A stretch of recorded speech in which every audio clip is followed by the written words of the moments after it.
Now is a good time to think about scheduling a RAP session. Remember that to earn an A in the class, you must attend either a RAP session or have a University Writing Center consultation at some point during the semester.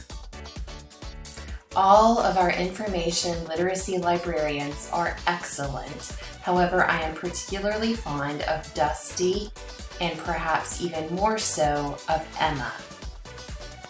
When you meet with your librarian, or perhaps even beforehand, they will ask about your assignment.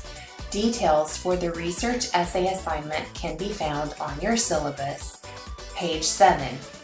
Specifically with regard to a RAP session, you will need to tell the librarian that you need 6 sources, which would include scholarly journal articles, magazine or trade publication articles, and articles from .edu, .org, .gov, and .mil sites.